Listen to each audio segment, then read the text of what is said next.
The whole of Blackridge County showed up the day Caleb Turner was forced to marry a woman he had never courted, never chosen, and never once looked at twice. They stood outside the small white church like vultures waiting for a storm to break, whispering behind gloved hands, boots scraping dust across the wooden steps. Some came for entertainment. Others came to witness humiliation. But most came because they could not believe that proud, iron-willed Caleb Turner, the strongest rancher in 3 counties, had finally been cornered. Caleb stood at the altar like a condemned man.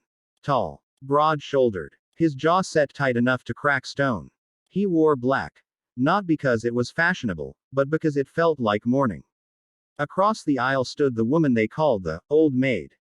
Clara Whitmore. 28 years old. Unmarried. Bookish. Quiet. Too educated for comfort. Too outspoken for men who preferred their wives small and obedient. In a county where girls married at 17, she had become a warning story. Mothers whispered her name to their daughters as caution. And now she stood in ivory lace, spine straight, chin lifted, not like a woman being rescued, but like a woman walking into battle. The truth no one admitted aloud was this: Caleb's ranch was failing. 2 years of drought had nearly ruined him. His cattle were thin. His fences needed mending. And his debts, especially to Clara's father, had grown heavy enough to choke him. Silas Whitmore was the wealthiest landowner in Blackridge. When Caleb's final payment came due and he had nothing left to offer, Silas presented him with a choice. Marry my daughter, or lose your land. And Caleb, proud as he was, chose his land. When the preacher spoke the vows, Caleb's voice was flat and cold. Clara's voice did not shake. I do, she said. Not soft, not hesitant, but firm. That was the first thing that unsettled the crowd. She did not look ashamed. She did not look grateful. She looked ready. The church doors closed behind them, sealing their fate. Outside, whispers followed like wind. She trapped him. Poor Caleb. Shame it came to this. But Clara heard none of it. She stepped into the wagon beside her new husband without asking for his hand. The ride to Turner Ranch was silent except for the creak of wood and leather. Finally, Caleb spoke without looking at her. Don't expect this to be anything more than business. Clara folded her gloved hands in her lap. I don't expect anything I cannot build myself. That answer lingered between them like smoke. When they arrived, the ranch looked worse than rumor suggested. The barn leaned. The fields were dry and cracked. The house porch sagged slightly to one side. Caleb braced himself for disgust. Instead, Clara stepped down, removed her gloves, and surveyed the land with calculating eyes. How many hands do you have left? She asked. He frowned. 2. How many cattle survived winter? 43. How many acres are still viable for planting if irrigation were possible? Caleb turned to her slowly. What? She met his gaze calmly. If irrigation were possible. You don't know anything about ranching. A small pause. You're right, she said. But I know numbers. And I know strategy. And this ranch is bleeding from poor allocation. No one had ever spoken to Caleb Turner like that. He should have felt insulted.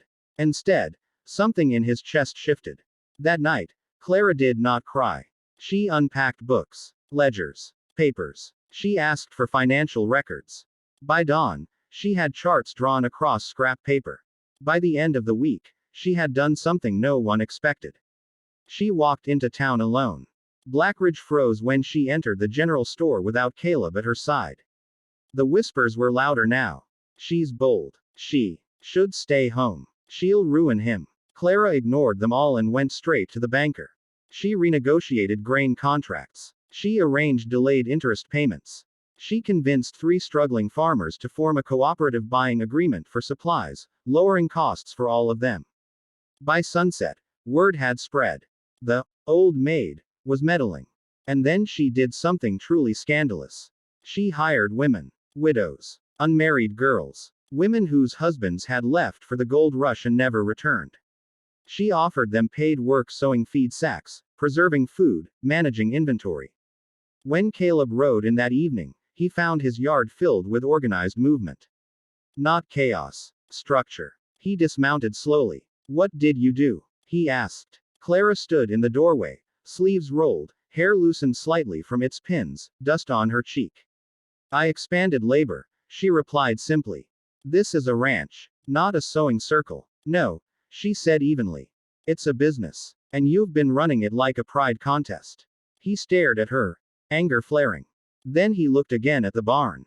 It was being repaired. The well had new rope. The cattle had been moved strategically to conserve grazing. His men looked hopeful. Something unfamiliar stirred in his chest. Respect. But pride would not let him say it. You think you can fix everything? He challenged. Clara stepped closer. I think, she said quietly, that if this marriage is a transaction, then I intend to profit from it. That night, Caleb lay awake listening to wind against the shutters. For the first time in 2 years, he did not feel the weight of collapse pressing on his ribs. Over the next month, the impossible began to happen. The cooperative model spread. Women earned wages and reinvested locally.